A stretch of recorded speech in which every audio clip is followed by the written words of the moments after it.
Na imię mam Artur. Przyjechałem ze Ślesina, to jest bliżej może Nakła nad Notecią, obok Bydgoszczy. Mała miejscowość. I chciałbym dzisiaj powiedzieć o świadectwie, o tym, w jaki sposób Jezus i Maryja dotknęli mnie, co zrobili, jak zmienili. No i mam nadzieję, że to moje świadectwo też właśnie dotknie waszych serc. Od początku. Mam na imię Artur, jestem żołnierzem, prawdziwym żołnierzem, tamten czas, z krwi i kości, zawsze wiedziałem, co mam robić, zawsze wiedziałem, dokąd mam pójść, co odpowiedzieć. Dobry ze mnie człowiek był, jest, pomagałem kolegom, zawsze na swoim miejscu, żadna impreza nie mogła się beze mnie odbyć. Impreza to impreza, żołnierz się stawia wszędzie. Jest wszędzie, jest dla wszystkich. Co jeszcze dopełnienie może być żołnierza? No, wyjazdy na misje. Irak, Afganistan, Kirgistan, gdzieś tam Kuwejt.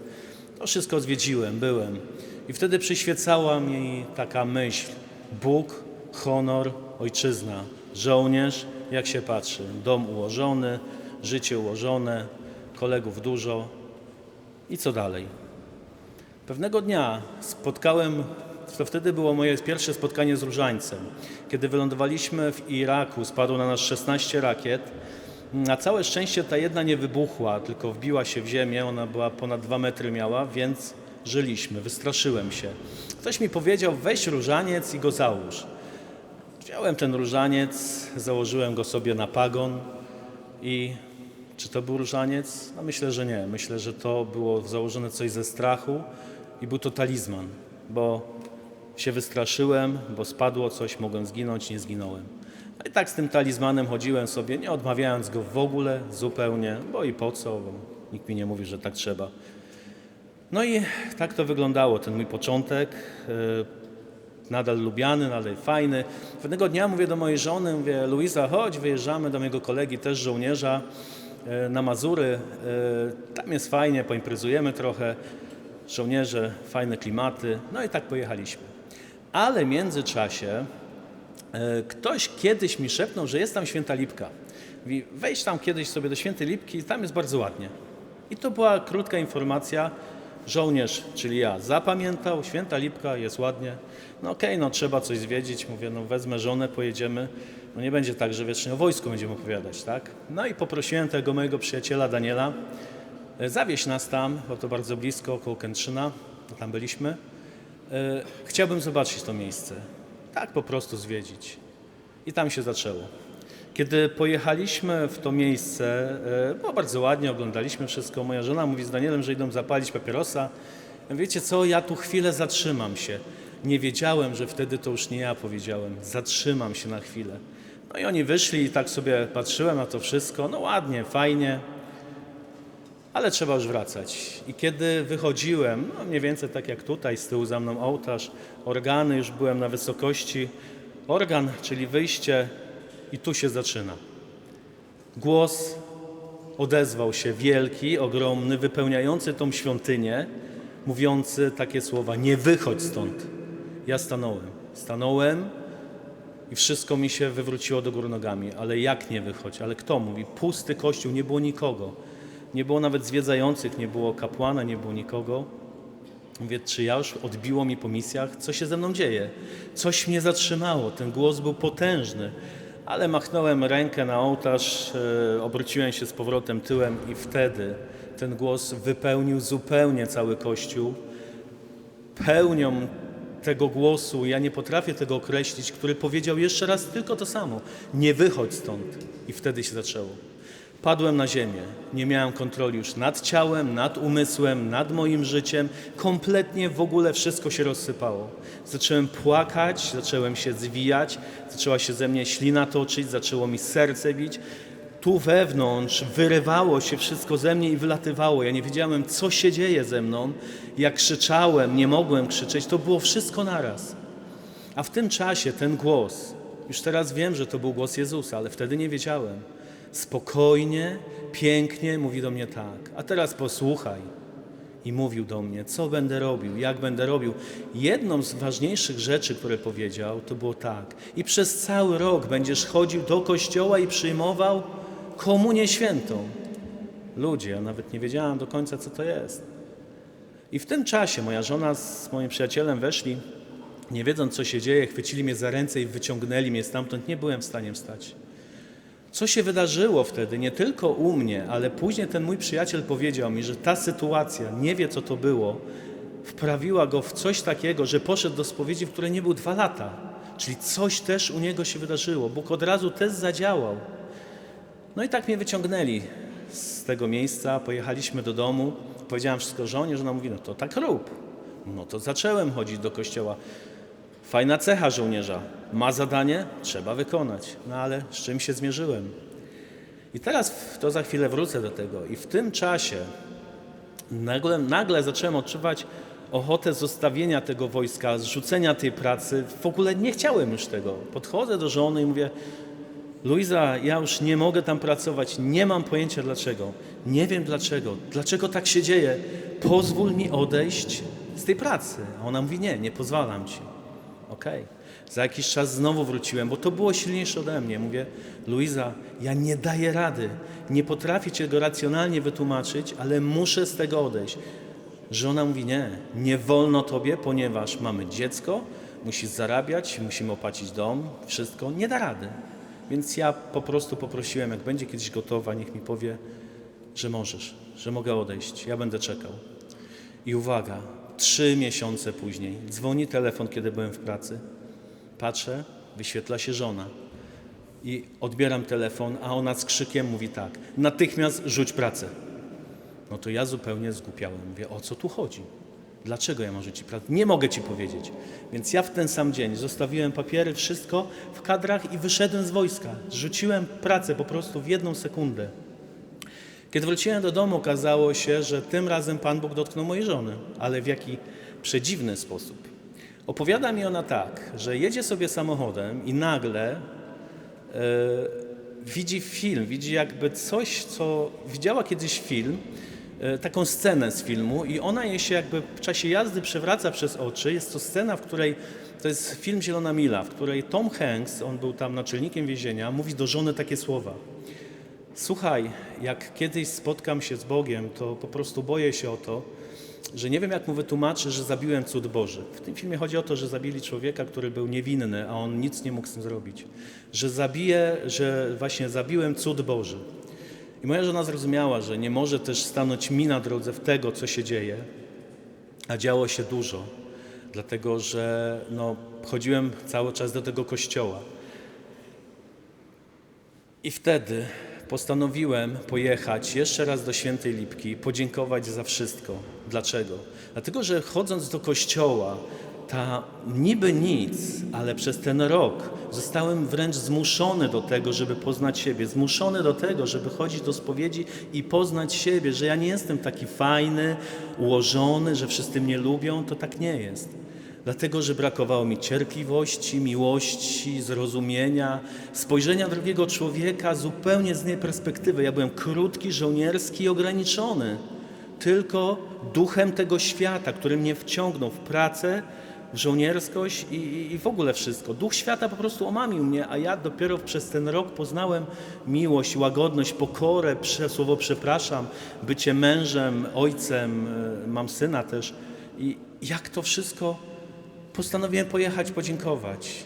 I posłuchajcie teraz, co się dzieje w Świętej Lipce. Pan Bóg mi tak nie odpuścił. Nie.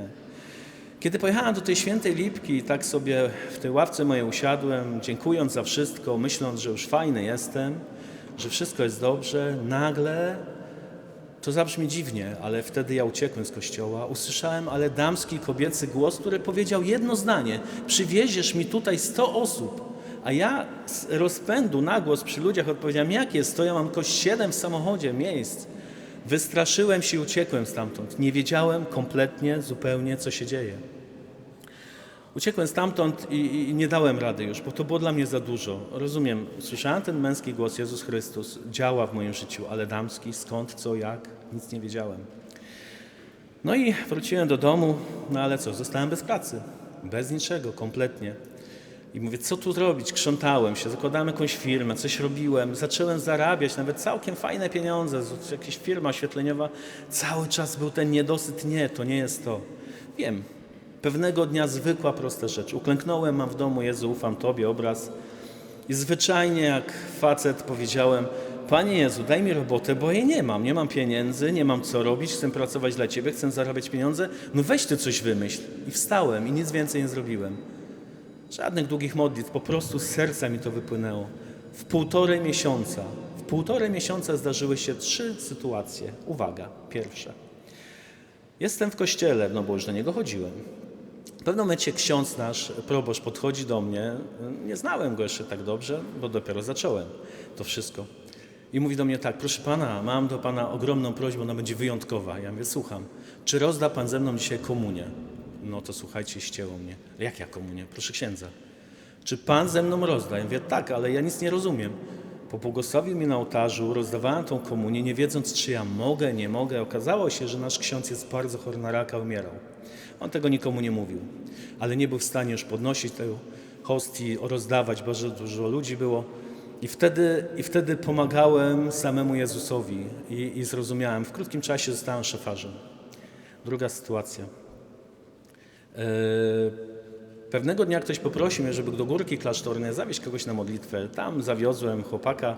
Przychodził ksiądz, zatrzymał się i mówi do mnie, nie znając mnie, oczywiście jego też nie, czy nie chciałbym mu pomagać. Ja mówię, tak, chciałbym. Ja w ogóle na wszystko tak już mówiłem. Odwróciło się u mnie wszystko.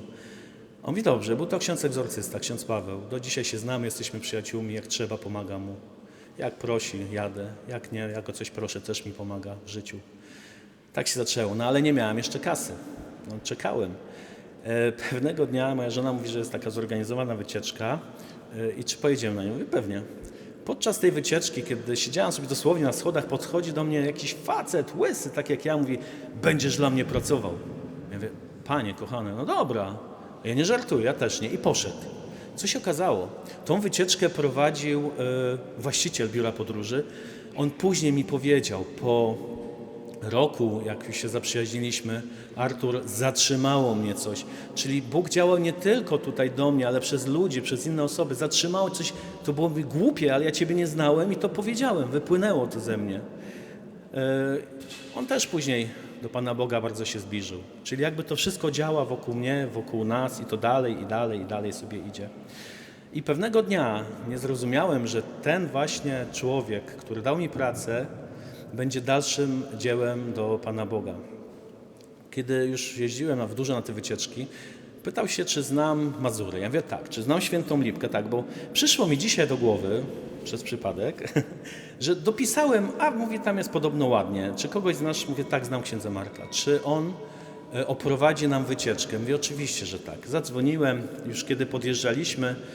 Ten szef mój dzwonił, mówi, słuchaj, zakręciłem się, masz tam drugi autobus, czy ten ksiądz Marek też oprowadzi drugi autobus? Ja mówię, oczywiście, nie ma problemu, to dobry człowiek jest.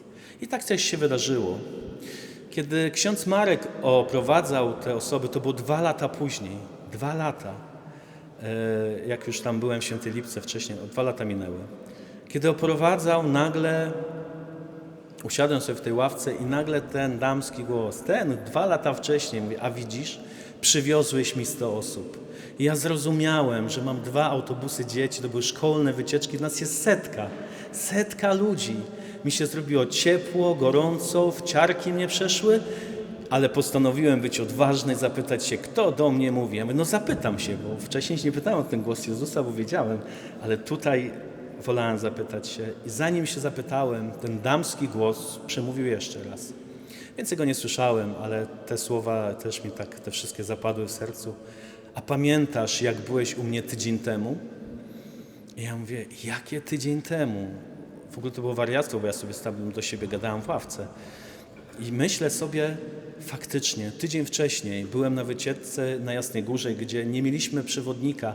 Ja się na kolanie uczyłem o cudach, o tym, co się działo, że tam nie mogli zdobyć tej Jasnej Góry, o potopie szwedzkim, o wszystkim to było. I wtedy zrozumiałem, że to była Matka Boża, że ja tydzień wcześniej byłem u niej i opowiadałem o dziełach Matki Bożej, o tym cudach, o tym wszystkim, co się wydarzyło. I dzisiaj jestem tu po to, abyście posłuchali może rzeczy dziwnych, ale Jeśli patrzycie na mnie, zobaczcie, na żołnierza, który jest okrojony, który po prostu mówi to, co czuje, to tak mi zostało. Nie mam wpływu na to, co się dzieje w moim życiu. Dzisiaj jestem tutaj, dzisiaj jestem z wami. Kiedy wchodziliście z tym krzyżem, to aż mi łzy poleciały w sercu, mało się nie rozpłakałem. Kiedy zobaczyłem was wszystkich, pomyślałem sobie, dzięki Ci, Panie Boże, że mogę to powiedzieć, że to jest łaska. Jeden z wojowników Maryi też przyczynił się do mojego tutaj też nawrócenia tego wszystkiego. On pewnie tutaj jest, nie wiedział, że ja będę. To jest Piotr z Bydgoszczy. Modliłem się, aby też służyć w więzieniu, chodzić tam. I to się zdarzyło. Na mojej drodze stanął Piotr z Bydgoszczy, z wojowników Maryi. Wprowadził mnie tam, jestem i też działam dla Boga. Czyli i pracuję, zarabiam pieniążki i też działam dla Pana Boga. I dzisiaj już wiem, co to znaczy Bóg, honor, ojczyzna. To pierwsze słowo. Bóg. Bo jeśli On będzie na pierwszym miejscu, to jest wszystko. Wtedy nie wiedziałem. Wtedy unosiłem się honorem, może ojczyzną, może jakimiś, nie wiem, stereotypami życia żołnierza, ale dzisiaj wiem, że ja bez Niego nic nie zrobię. I dzisiaj zostałem żołnierzem Jezusa i Maryi. Może nie jestem w waszej formacji jeszcze, ale już jestem tym żołnierzem, już nim zostałem i takie słowo mi teraz przyszło. Tak jak ta moja żona powiedziała nieświadomie tą scenę z filmu, jak się wytłumaczę, że zabiłem cud Boży. I dzisiaj wchodząc, wy wszyscy jesteście, spojrzałem na to takim cudem Bożym i nie zaprzestańcie kontynuacji, niezależnie od tego, kim jesteście, jakie prowadzicie życie. Ja byłem żołnierzem, może ktoś jest dyrektorem, a może ktoś, nie wiem, prowadzi gastronomię, coś innego robi, ale jesteśmy cudem Bożym i nigdy nie rezygnujmy z tego. I Bogu dziękuję za to, że jesteśmy, i Maryi dziękuję za to, że usłyszałem jej głos, te słowa i dziękuję bardzo i dziękuję. Bóg zapłać.